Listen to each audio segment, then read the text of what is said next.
नमस्कार दोस्तों। आज ये वीडियो क्लास 7 एनसीईआरटी का जो टेक्स्ट बुक है साइंस का, उसका ये समरी वीडियो है।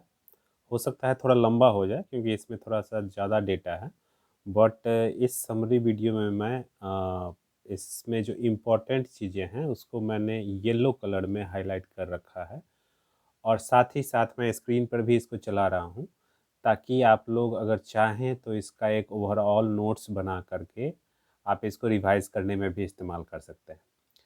चलिए स्टार्ट करते हैं। तो मैं इसमें जो येलो मैंने हाईलाइट किया हुआ है उसी के बारे में डिस्कस करूँगा। आप लोग अगर चाहें तो पूरा नोट्स इसको स्क्रीनशॉट लेकर के पढ़ सकते हैं।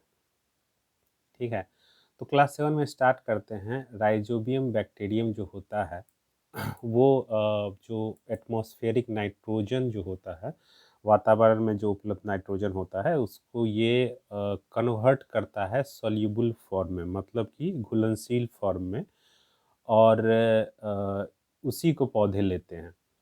ठीक है, कुछ जो प्लांट्स होते हैं जो कि अपना भोजन खुद से नहीं बनाते हैं और दूसरे पौधों के बनाए हुए भोजन से अपना काम चलाते हैं और इनको पैरासाइट बोलते हैं।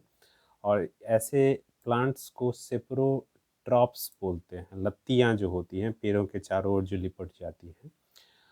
और उसके बाद अगर देखें तो जो हमारे मुंह का सलीवा होता है वो स्टार्च, जो भोजन में स्टार्च होता है उसको वो तोड़ करके शुगर यानी कि चीनी में परिवर्तित कर देता है।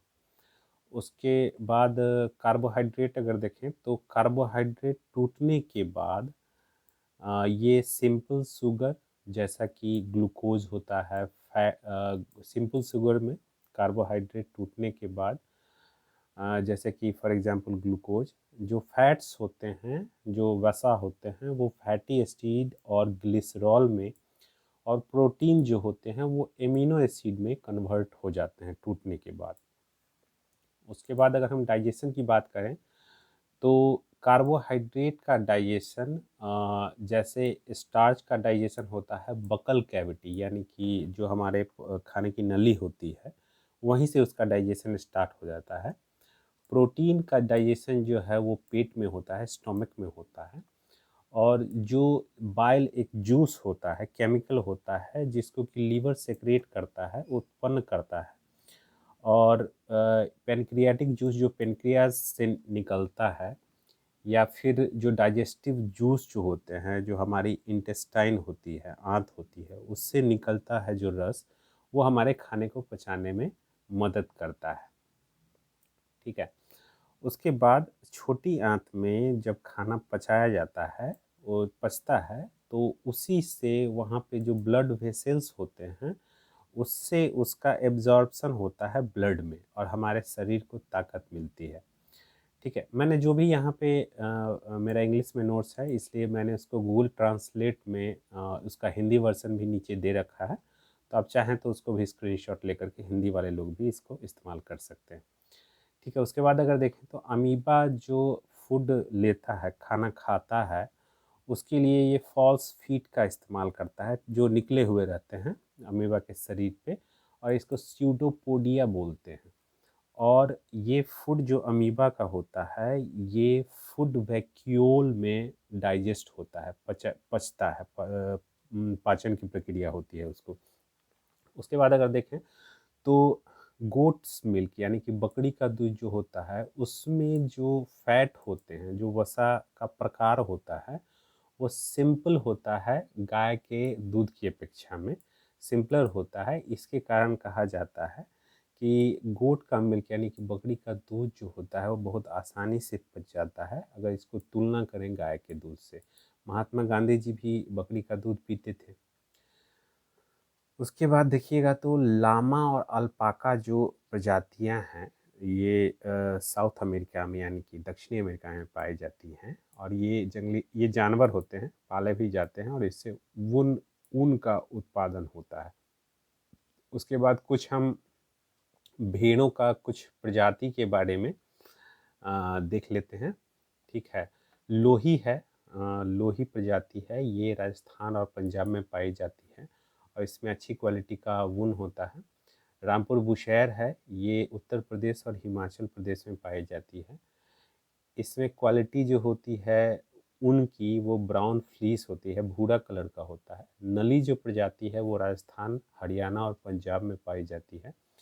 और इससे कारपेट का ऊन यानी कि कालीन का जो मोटा ऊन होता है वो निकाला जाता है। बखरवाल जो प्रजाति है वो जम्मू और कश्मीर में पाई जाती है और ऊनी शाल को बनाने में इसके ऊन का उपयोग किया जाता है। मारवाड़ी जो प्रजाति है वो गुजरात में पाई जाती है और मोटा खुरदरा ऊन निकलता है इससे। पटनवादी जो प्रजाति है वो भी गुजरात में पाई जाती है और इसको होजियरी मतलब गंजी वगैरह बनाने में इसका इस्तेमाल किया जाता है। अगर हम उनकी बात कर रहे हैं तो जो जॉब हो, जो लोग ये काम करते हैं उनके लिए ये बड़ा रिस्की काम होता है। और इसमें क्या होता है, जो जो लोग वुन को छांटते हैं, सॉर्टिंग करते हैं, और वो एक तरह का बैक्टीरियम होता है एंथ्रेक्स। एंथ्रेक्स बैक्टीरियम के बारे में हमने पहले भी बायोलॉजिकल वारफेयर में सुना है। और एंथ्रेक्स बैक्टीरिया होता है और ये सॉर्टर्स डिजीज नाम का एक बीमारी है, ये उत्पन्न करता है।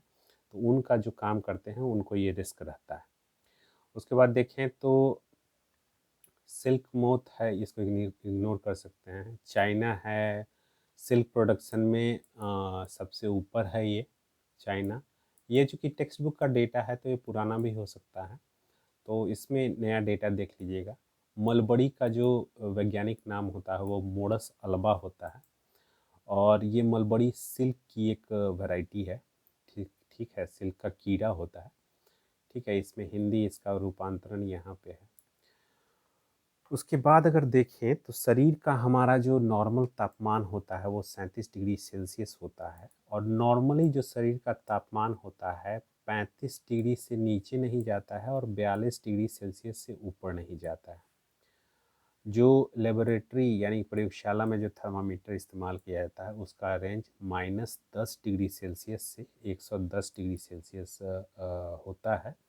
सेल्सियस स्केल का जो इसको स्वीडन के एक एस्ट्रोनॉमर थे, खगोल विज्ञानी थे, एंडर्स सेल्सियस। ठीक है, इन्होंने 1742 में इसको बनाया था। और आश्चर्य आपको होगा कि इन्होंने बॉइलिंग वाटर यानी कि खौलते हुए पानी का टेम्परेचर 0 डिग्री सेल्सियस फिक्स किया था और ठंडे पानी का टेम्परेचर 100 डिग्री सेल्सियस फिक्स किया था, बट इसको बाद में चेंज कर दिया था, रिवर्स कर दिया गया था, उल्टा। ठीक है, इसका हिंदी वाला अभी स्क्रीन पर आपके दिख रहा है, हिंदी रूपांतरण। उसके बाद देखते हैं कुछ एसिड्स के बारे में हम देखेंगे जो कि नॉर्मली कहाँ कहाँ पाया जाता है। तो ये सब आपका टेक्स्ट बुक का स्क्रीनशॉट है, आप इसको नोट में बना सकते हैं। एसिटिक एसिड जो है विनेगर में पाया जाता है। विनेगर का उपयोग खाने के चीज़ों को ज़्यादा दिन तक संभाल के रखने में किया जाता है। फॉर्मिक एसिड जो होता है वो चींटियों में पाया जाता है। साइट्रिक एसिड जो होता है खट्टा होता है, वो नारंगी या फिर नींबू इस तरह के जूस में पाया जाता है। लैक्टिक एसिड जो होता है वो कर्ड यानी कि दही में पाया जाता है। ऑक्जेलिक एसिड जो है तो स्पिनच में पाया जाता है, एक तरह का फ्रूट होता है ये। स्कॉर्बिक एसिड विटामिन सी, आंवला या फिर जो साइट्रस फ्रूट होते हैं रस वाले फल उसमें पाया जाता है। टाटारिक एसिड, टाटारिक खट्टा टैमरिंड यानी कि इमली, ग्रेप्स यानी कि अंगूर या फिर कच्चे मैंगो अनराइप मैंगोज में पाया जाता है। ठीक है, ये ऊपर में ये जितने एसिड्स हैं एसिटिक एसिड से लेकर टाटारिक एसिड तक ये सारा का सारा हमारा प्राकृतिक रूप से पाए जाते हैं। उसके बाद कुछ हम बेस के बारे में ये एसिड को अम्ल भी बोलते हैं, बेस को क्षार भी बोलते हैं। एसिटिक कुछ बेस के बारे में अगर देख लें तो कैल्शियम हाइड्रोक्साइड जो होता है ये लाइम वाटर छूने के पानी में पाया जाता है। अमोनियम हाइड्रोक्साइड जो होता है विंडो क्लीनर खिड़की साफ़ करने में जो केमिकल है होता है उसमें इस्तेमाल किया जाता है। सोडियम हाइड्रोक्साइड या फिर पोटेशियम हाइड्रोक्साइड है तो ये साबुन में पाया जाता है। और मैग्नीशियम हाइड्रोक्साइड है, ये मिल्क ऑफ मैग्नीशिया में पाया जाता है। इसको मैग्नीशियम ये कभी कभी पूछ देता है मिल्क ऑफ मैग्नीशिया का फॉर्मूला क्या है, मैग्नीशियम हाइड्रोक्साइड होता है। उसके बाद एसिड और बेस का बेस का नेचर बताने के लिए जो कि प्राकृतिक रूप से इंडिकेटर पाया जाता है उसको लिटमस बोलते हैं। और ये लाइचेंस देखिए, काई जो होता है ना, जैसे चापाकल गांव वगैरह में देखते होंगे, चापाकल जहाँ पे चलाते हैं पानी रहता है तो वहाँ पे काई हरी हरी जम जाती है, उसी को लाइचेंस बोलते हैं। और ये इन्वायरमेंट की प्योरिटी के इंडिकेटर होते हैं। इन्वायरमेंट में अगर पॉल्यूशन ज़्यादा होगा तो लाइचेंस की संख्या कम हो जाती है। ठीक है। और उसके बाद अगर देखें कि लिटमस अगर एसिडिक सॉल्यूशन में, अम्लीय सॉल्यूशन में अगर मिलाया जाता है तो ये लाल रंग का हो जाता है, और अगर ये क्षारीय यानी कि बेसिक सॉल्यूशन में मिलाया जाता है तो ये ब्लू कलर का हो जाता है। ठीक है।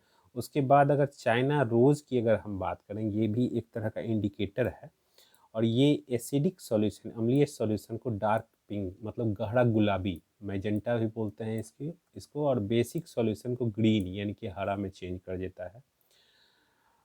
एसिड रेन की बात काफ़ी इन्वायरमेंट के चैप्टर में हम लोग पढ़ते हैं। तो एसिड रेन एसिडिक हो जाता है क्योंकि कार्बन डाइऑक्साइड, सल्फर डाइऑक्साइड और नाइट्रोजन डाइऑक्साइड, ये सभी पॉल्यूटेंट हैं जो मनुष्य के द्वारा ज़्यादा मनुष्य के द्वारा ये वातावरण में मिक्स किए जाते हैं। ये वर्षा के पानी में डिज़ोल्व होकर के मिल जाने के बाद कार्बोनिक एसिड बनाते हैं, सल्फ्यूरिक एसिड बनाते हैं और नाइट्रिक एसिड बनाते हैं। तो अभी ये नॉर्वे वगैरह देखिएगा, जो भी नॉर्डिक कंट्रीज़ हैं वहाँ पे ये बहुत बड़ा प्रॉब्लम है, एसिड रेन। तो एसिड रेन में यही सब एसिड पाए जाते हैं। और एसिड जो है ब्लू लिटमस को रेड, और बेस जो है वो रेड लिटमस को ब्लू में कन्वर्ट कर दिया जाता है। ठीक है, ये इसका हिंदी रूपांतरण है, यहाँ पे स्क्रीन पे आप देख रहे हैं। ठीक है। उसके बाद अगर देखें तो जब सॉल्यूशन यानी कि तरल अगर आपका बेसिक है, क्षारीय है, तो फेनोल्फ्थेलीन जो होता है ये पिंक कलर यानी गुलाबी कलर देता है। उसके बाद अगर देखिए कभी कभी अनपच हो जाता है हमें, तो हम लोग एंटासिड यानी कि कुछ, जैसे एंटासिड का नाम है मिल्क ऑफ मैग्नीशिया, जिसमें कि मैग्नीशियम हाइड्रोक्साइड होता है। ये जो पेट के अंदर एसिड ज़्यादा हो जाता है उसको न्यूट्रलाइज कर देता है और हमें राहत मिलती है। जब एक चींटी आपको काटती है तो ये क्या करती है, एक एसिडिक लिक्विड आपके स्किन के, त्वचा के अंदर प्रवेश करा देती है। और अगर आपको चींटी काटने से दर्द हो रहा हो तो आप उसको मॉइस्ट बेकिंग सोडा, जो खाबर सोडा होता है, ठीक है, उसमें थोड़ा सा हल्का पानी मिक्सचर मिला करके उसको अगर रगड़ दीजिएगा ना चींटी के काटने वाले जगह पे, और उस बेकिंग सोडा में सोडियम हाइड्रोजन कार्बोनेट होता है या फिर कैलामाइन सॉल्यूशन, कैलामाइन सॉल्यूशन में जिंक कार्बोनेट होता है। ठीक है।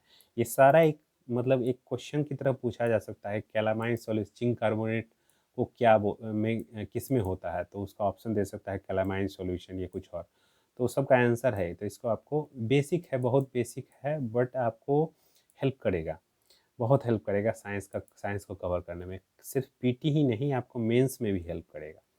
अब चलते हैं सॉइल की बात। सॉइल डिग्रेडेशन का हम लोग इन्वायरमेंट में पढ़ते हैं। जब सॉइल एसिडिक ज़्यादा हो जाता है तो इसको बेस के साथ यानी क्विक लाइम, चूना के मिक्सचर के साथ, जिसमें कैल्शियम ऑक्साइड होता है, या फिर स्लेक्ट लाइम जो कि कैल्शियम हाइड्रोक्साइड होता है, उसमें मिलाया जाता है। अगर सॉइल यानी कि मृदा अगर बेसिक है, क्षारीय है, तो उसमें ऑर्गेनिक मैटर मिलाया जाता है। ऑर्गेनिक मैटर जो होता है ये एसिड छोड़ता है, जो कि बेसिक नेचर सॉइल का जो होता है उसको न्यूट्रलाइज कर देता है।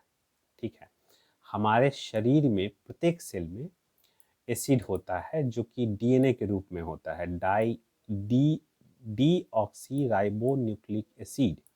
और ये जो है ये हमारा शरीर का सारा फीचर, जैसे कि हमारा किस तरह का दिखते हैं, आँख का कलर क्या है या हाइट क्या है, ये सबको डिसाइड करता है। प्रोटीन्स जो होते हैं वो भी हमें हमारे सेल्स का, हमारे जो कोशिकाएं होती हैं वो भी प्रोटीन से बनते हैं। और कुछ जो हिस्से होते हैं वो एमिनो एसिड से भी बनते हैं। ठीक है। हमारे शरीर में जो फैट्स होते हैं उसमें फैट्सी एसिड्स होते हैं। ठीक है। एक यहाँ पे छोटा सा कॉपर सल्फेट जो होता है उसका कलर, जो रंग जो होता है ब्लू होता है, और आयरन सल्फेट जो होता है वो ब्राउन होता है यानी कि भूरा कलर का होता है। देखिए यहाँ पे सब हिंदी में मिल जाएगा आपको। उसके बाद कार्बन डाइऑक्साइड के टेस्ट के लिए ये टैंडर्ड नहीं है, तो ये एक्चुअली एस मिसिंग है यहाँ पे। स्टैंडर्ड टेस्ट जो होता है कार्बन डाइऑक्साइड का, ये चूने के पानी को दूधिया बना देता है, बचपन में पढ़ते थे वही सब है ये। अगर हम लोहे के में जो जंग लगने का कारण है उसको देखें तो आयरन ऑक्सीजन के साथ और जो कि हवा में होता है और पानी के साथ H2O के साथ रस्ट मिल के बनाता है, जिसका कि फॉर्मूला होता है आयरन ऑक्साइड Fe2O3। ठीक है। स्टेनलेस स्टील जो होता है वो आयरन में कार्बन और कुछ मेटल्स जैसे क्रोमियम, निकेल और मैग्नीज ये सब मिला के बनता है। और स्टेनलेस स्टील का जो कौन कौन से कंपोनेंट होते हैं बीपीएससी में पूछा भी हुआ है, और उसमें परसेंट देखना होता है। मेनली क्या होता है, मेनली तो होता है आयरन, उसके बाद कार्बन होता है, उसके बाद क्रोमियम निकेल भी थोड़ा थोड़ा डालते हैं। ठीक है। और ये करने से स्टील जो होता है इसमें जंग नहीं लगता है। ठीक है। उसके बाद थोड़ा सा हम वन्य जीवों के बारे में बात करते हैं। इसमें लायन टेल्ड मकाकू जो होता है, जिसको कि बियर्ड एप भी बोलते हैं, ये हमारे वेस्टर्न घाट में पाया जाता है। और रेन फॉरेस्ट अगर देखें, जो वर्षा ऋतु वाले जो वन होते हैं, वो करीब करीब 6% पूरी पृथ्वी के सतह पे 6% हैं वो। और उसके बाद अगर हम देखें विंड करंट, मतलब वायु का जो करंट होता है, प्रवाह होता है, ये इसका कारण जो होता है ये पूरे पृथ्वी का जो अनइवन हीटिंग होता है, कहीं भी ज़्यादा गर्म हो जाता है, कहीं पे कम गर्म होता है, उसके कारण विंड करंट जनरेट होता है। और विंड तो जनरेशन जो होता है, शुरुआत होता है वो अनइवन हीटिंग के कारण, मतलब कहीं पे ज़्यादा गर्म कहीं पे कम गर्म। लेकिन जो रोटेशन ऑफ अर्थ का, पृथ्वी का जो घूमना होता है, ये वायु का जो दिशा है उसको परिवर्तित करता है। साइक्लोन को दुनिया में अलग अलग जगहों पे अलग अलग नाम से जानते हैं। अमेरिका में ये इसको हुरिकेन बोलते हैं, कैटरीना वगैरह हुरिकेन होती है, एग्जाम्पल है हुरिकेन का। और फिलीपींस और जापान में इसको टाइफून बोलते हैं। विंड स्पीड यानी कि वायु की जो स्पीड है, हवा का जो वेग है, उसको नापने के लिए जो मशीन का इस्तेमाल होता है उसको एनीमोमीटर कहते हैं। ठीक है। अगर देखिएगा तो साइक्लोन अलर्ट जो होता है या फिर साइक्लोन वॉच होता है, ये 48 घंटे पहले इशू किया जाता है, और साइक्लोन वार्निंग जो होती है वो 24 घंटे पहले इशू की जाती है। ठीक है। अब सॉइल के बारे में थोड़ा सा दिया हुआ है कि सॉइल में अगर, मृदा में अगर बड़े बड़े पार्टिकल ज़्यादा हों तो इसको सैंडी सॉइल कहते हैं। अगर छोटे पार्टिकल यानी कि फाइन पार्टिकल अगर ज़्यादा हों तो उसको क्लेई सॉइल कहते हैं। और अगर लार्ज और फाइन पार्टिकल का अगर अमाउंट अगर सेम है, लगभग बराबर मात्रा में, तो उसको लोमी सॉइल कहते हैं। उसके बाद देखते हैं यीस्ट जो होता है। यीस्ट ये सिंगल सेल ऑर्गेनिज्म होता है, एक कोशिकीय जीव होता है, और ये अनएरोबिकली श्वसन होता है, बिना वायु के एब्सेंस में इनका श्वसन होता है। और इस प्रोसेस में ये अल्कोहल बनाते हैं, और इसी अल्कोहल का इस्तेमाल वाइन और बियर बनाने में किया जाता है।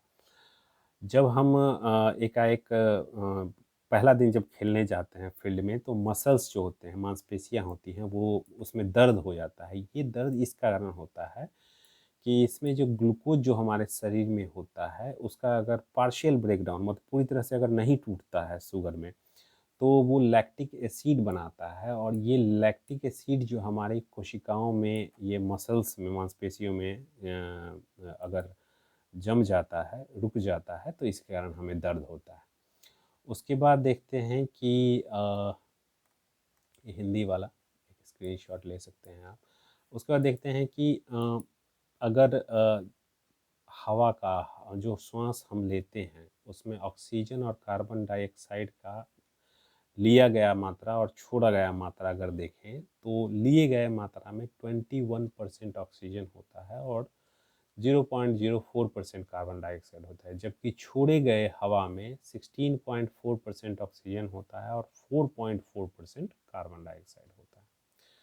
कॉकरोच की अगर बात करें तो उसके शरीर में छोटी छोटी ओपनिंग्स होती हैं और इसी ओपनिंग को स्पाइरकल्स बोलते हैं और इनको इनके इन कीटों में एक एयर ट्यूब होता है जिसको ट्रैकिया बोलते हैं और ट्रैकिया का काम ये गैस एक्सचेंज के लिए करते हैं। अगर हम पौधों की बात करें तो पौधों के पत्तों पे छोटे छोटे छिद्र होते हैं जिसको कि स्टोमाटा बोलते हैं और स्टोमाटा का काम ऑक्सीजन और कार्बन डाइऑक्साइड के एक्सचेंज में इस्तेमाल करते हैं। उसके बाद देखिए विलियम हार्वी, इन्होंने सर्कुलेशन ऑफ ब्लड का खोज किया था, खून के प्रवाह का खोज किया था। अगर हम एक्वेटिक एनिमल्स यानी कि पानी में रहने वाले एनिमल्स की बात करें तो मछलियाँ जो होती हैं ये एक्सक्रीट यानी कि जो वेस्ट जनरेट करती हैं ये गैसियस फॉर्म में यानी कि गैसियस फॉर्म में जनरेट करती हैं अमोनिया के फॉर्म में, जो कि डायरेक्टली पानी में घुल जाता है। कुछ जो लैंड एनिमल्स हैं इसको इग्नोर कर सकते हैं। हाँ, एक्सक्रीटरी प्रोडक्ट जो मानव का जो अपशिष्ट पदार्थ है उसमें मेनली यूरिया होता है। उसके बाद अगर देखें कि जिस टिश्यू से पौधों के जड़ों से पत्तियों तक पूरे पौधे में जो पानी जाता है उसको जाइलम कहते हैं और पानी और न्यूट्रिएंट जो जाता है उसको जाइलम कहते हैं। और जो पौधे खाना बनाते हैं इसको खाना बनाने को ट्रांसफ़र करने के लिए जो पार्ट का इस्तेमाल जो टिश्यू का इस्तेमाल होता है उसको फोलम बोलते हैं। तो जाइलम गैस के लिए, ठीक है, sorry, xylem water and nutrients के लिए और फोलम फूड के लिए, फोलम से फूड हो जाएगा। ठीक है, ये इसका हिंदी रूपांतरण है। उसके बाद अगर देखें तो स्टामेंस जो फूलों में जो स्टामेंस होते हैं उसको मेल रिप्रोडक्टिव पार्ट को स्टामेन बोलते हैं और पिस्टिल जो होता है वो फीमेल रिप्रोडक्टिव पार्ट होता है फूलों के केस में। ठीक है, तो पुंकेसर जो होता है ये नर प्रजनन अंग है और स्त्री क्रेसर जो होता है वो मादा प्रजनन अंग है। कुछ सीड्स होते हैं जो कि कैस्टर और बलसाम के केस में उनके जो बीज होते हैं उनके फल जो फूटते हैं उससे बीज उसके काफ़ी दूर दूर तक चले जाते हैं और वो बीज आगे जाके पौधे बनते हैं। ठीक है, एक ओडोमीटर जो होता है वो कोई भी व्हीकल जो है वाहन है कितना दूर चला है, कितना डिस्टेंस मूव किया है, उसको ओडोमीटर कितना दूरी तय किया है उसको नापने के लिए इस्तेमाल किया जाता है। एक साइंटिस्ट का नाम है हैंस क्रिश्चियन ओरस्टड और ये इन्होंने सबसे पहले ये देखा था कि जो कंपास का नीडल होता है, कंपास की जो सुई होती है उसमें अगर उसको करंट प्रवाहित होने वाले वायर के तार के पास रखा जाता है उसका तो नीडल डिफ्लेक्ट करता है उसका। ठीक है, उसके बाद थोड़ा सा थोड़ा सा इमेज के बारे में दिया जाता है। स्क्रीन के बारे में कि जो प्रतिबिंब बनता है स्क्रीन पे जो प्रतिबिंब बनता है उसको रियल इमेज कहते हैं, वास्तविक प्रतिबिंब कहते हैं। और जो प्लेन मिरर होता है, समतल दर्पण होता है, इसका जो इमेज होता है इससे जैसे मैं जो घरों में हम शीशा लगाते हैं उसके इमेज को आप स्क्रीन पे नहीं डाल सकते हैं। ठीक है, स्क्रीन पे नहीं देख सकते हैं, हम सामने दिखते हैं वो स्क्रीन पे नहीं दिखता है वो, तो ऐसे इमेज को वर्चुअल इमेज कहते हैं। ठीक है, कॉन्वेक्स लेंस यानी कि उत्तल लेंस जो होता है ये वास्तविक और उल्टा प्रतिबिंब यानी कि रियल एंड इन्वर्टेड इमेज बनाता है। और अगर कोई ऑब्जेक्ट काफ़ी नज़दीक रखा हुआ है तो जो इमेज बनता है वो वर्चुअल, इरेक्ट और मैग्नीफाइड। ठीक है, उसके बाद अगर कॉन्वेक्स लेंस का इस्तेमाल चीज़ों को बड़ा करके देखने में इस्तेमाल किया जाता है, तो उसको मैग्नीफाइंग ग्लास भी बोलते हैं। ठीक है।